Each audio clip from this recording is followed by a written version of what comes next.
Қызылорда облысы Жел ауданында қазіргі таңда мен мынау жаңағы Дәулеткүл Назарбаева, Амангелді Шералыұлы, Қайрат, сосын Асхат деген кісілердің үстінен мен мынау жаңағы 46 градус ыстықта мынау қоғамдықпен көше сыпыратын кісілерді жаңағы жұмысқа жеккен циклонда деп мен айтқан болатынмын, шағым жазған болатынмын өтініш арқылы. Алайда мынау арыз жазып қайта жаңағы осындай мемлекеттік қызмет көрсетсе, керісінше мына алғыс хат беріп, орден, құрметті азамат атағын беріп, осындай тірлік істейді екен мына әкімнің адамдары, мынау әкім әсіресе мынау жаңағы басшылары.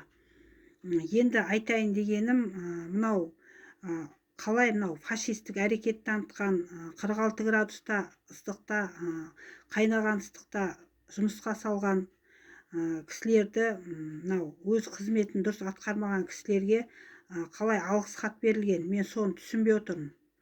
Сонда немене алғыс хат деген парақ сияқты шашылып атқан нәрсе ма сонда? Мен түсінбей отырмын. Мына жоғары жаққа айтатын кім беріп отыр ол кісілерге алғыс хатты? Алғыс хатты не үшін беріп отыр? Сонда 46 градус ыстықта адамдарды қинап, табелін дұрыс жазбай, қиналып қоғамдықпен жүргендер, жаңағы не істерін білмей жүрген адамдарды қинаған үшін беріп отырсың ба? Жандарбеков айтпай, сізге айтатын. Әлде қайнысы болып беріп отырсыз ба? Қайнысы екенсіз, тұяқты екенсіз, сосын беріп отқан шығарсыз мүмкін жеңгеңізге. Не деген сұмдық, не деген масқара мынау? Не үшін бердіңіз алғыс хатты? Жауап беріңіз осал топтағы кісілерге, инвалидтерге. Қоғамдықпен жұмыс істеп жүрген кісілерге қиналып. Халық ашынып бірнеше адам департаментке арыз жазады, сіз оған алғыс хат бересіз. Енді мен айтайын дегенім, мен жаңағы 23 жылы сентябрь айында сайландыңыз, 24 жылы сентябрь айында сайландыңыз, содан бері дым бітірген жоқсыз. Әлеуметтік осал топтарға, инвалидтерге. Қазір мен мынау видео арқылы үйімнің жаңағы состояниесін жіберем. Қазіргі таңда мынау кредит, жұмыс жоқ, жағдай жоқ, халық қиналып жүр қазір осал топтағы кісілер. Ал сіздер жаңағы Бұдабая Арман кинотеатрына жиналып алып, бір-бірлеріңізді медаль бересіздер, орден бересіздер, алғыс хат бересіздер. Онда жаңағы сізге мен былай деп, мен жазып кетіп отырмын қазір жаңағы арызды. Сіз негізі мұқтаждар, инвалидтердің әкімі емессіз сіз. Сіз мына мемлекеттік өзіңіздің қасыңыздағы жаңағы қызметшілердің, басшылардың жаңағы әкімісіз. Мен сізге солай баға берем.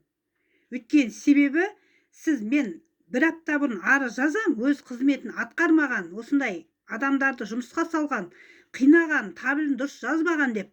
Ал сіз ол кісіге алғыс хат бересіз. Міне, әңгіме қайда жатыр?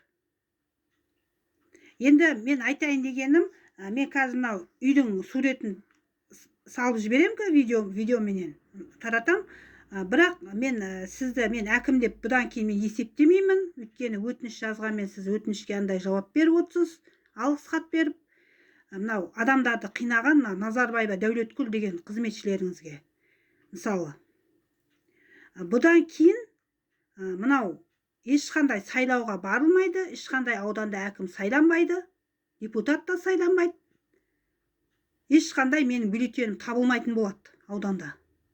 Өткен себебі мынау жаңағы керісінше тірлік істеп билікте отырып. Мен ешқандай печаттың құлы болмаймын.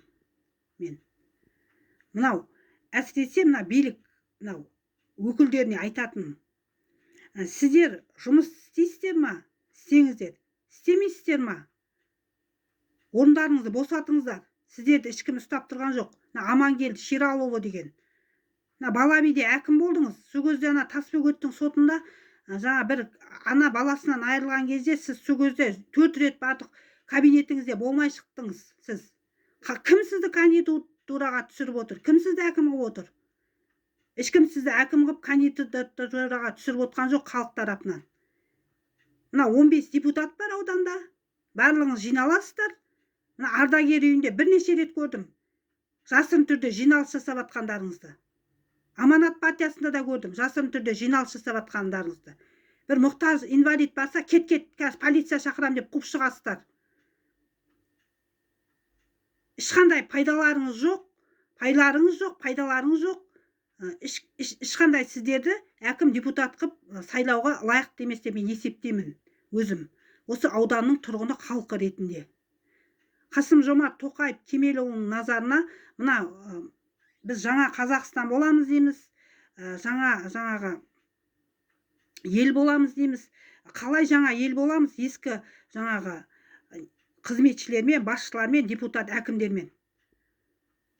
Мынау инвалидтерді қолдау заңы бойынша 2005 жылғы 19 сәуір күнгі заңды орындамай отыр. Айтпай Жандарбеков деген кісі, міне. Инвалидтерді қолдау деген. Қазақстан Республикасының жаңа 2005 жылғы 19 сәуірдегі шыққан қаулысын президентіміздің, парламенттің қаулысын орындамай отыр. Осы бойынша заң аясында шара көруді сұраймын.